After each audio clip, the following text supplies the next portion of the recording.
Salam integritas, selamat beraktivitas. Masih banyak yang bertanya kepada saya terkait dengan perjudian. Perjudian ini semakin kesini semakin marak dan semakin dihapus, semakin ada aja.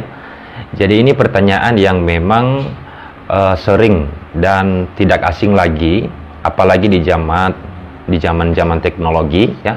Perkembangan teknologi banyak sekarang yang namanya judi online ya. Kalau sebelumnya banyak dikenal dengan judi-judi darat.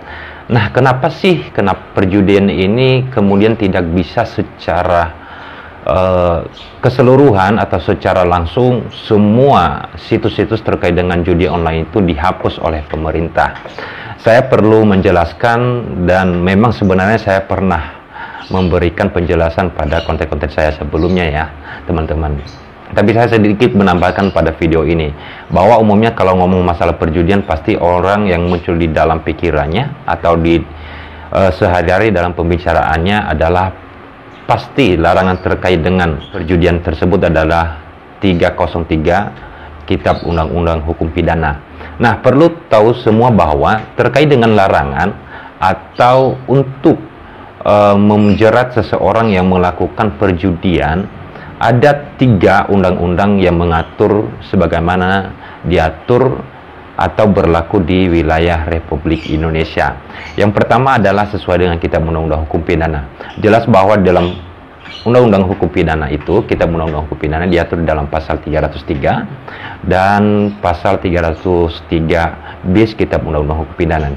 Yang kedua diatur di dalam Undang-Undang Penertiban Perjudian, yaitu Undang-Undang Nomor 7 Tahun 1974. Dan yang terakhir adalah di dalam Undang-Undang ITE, yaitu dalam pasal 27 ayat 1. Nah, itu terkait dengan ancaman hukumannya, terkait unsur-unsurnya saya pernah jelaskan pada konten-konten saya sebelumnya. Saya lebih fokus mengenai tentang perjudian ini semakin marak dan kok semakin kesini banyak yang dilegalkan. Nah, 3 undang-undang tersebut adalah hanya diterapkan, hanya berlaku di wilayah Republik Indonesia.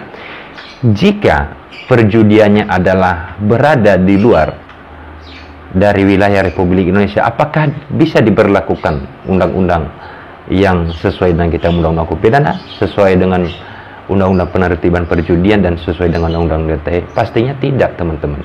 Makanya kalau banyak pertanyaan, kok makin dihilangkan situsnya, makin ada yang baru gitu.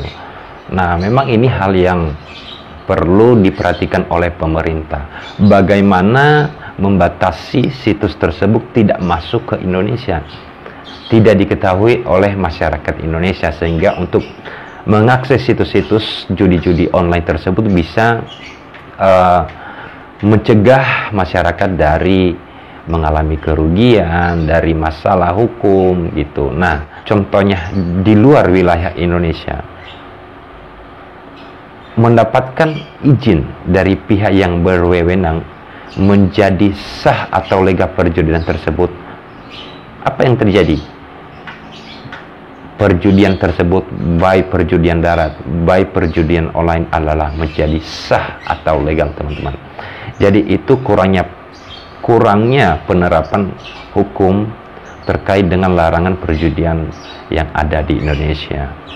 Teman-teman, siapa yang kita salahkan? Tidak, menurut saya sendiri ada 2 hal yang perlu dilakukan untuk mencegah banyaknya korban perjudian, baik itu perjudian darat dan perjudian online. Pertama adalah jadi benar-benar melakukan preventif untuk tidak ada yang menggunakan, tidak ada yang bisa mengakses, tidak ada yang bisa melakukan perjudian baik secara online atau secara darat, karena banyak sekarang adalah secara online. Yang kedua, kesadaran masyarakat.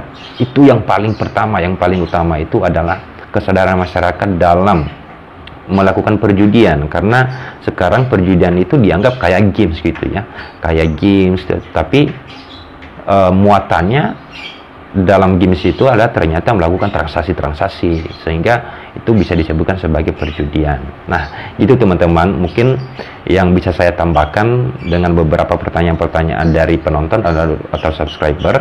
Semoga bermanfaat, dan kalau ada pertanyaan silakan masukin di dalam kolom komentar. Dan jangan lupa untuk subscribe channel ini, silakan share videonya, silakan like,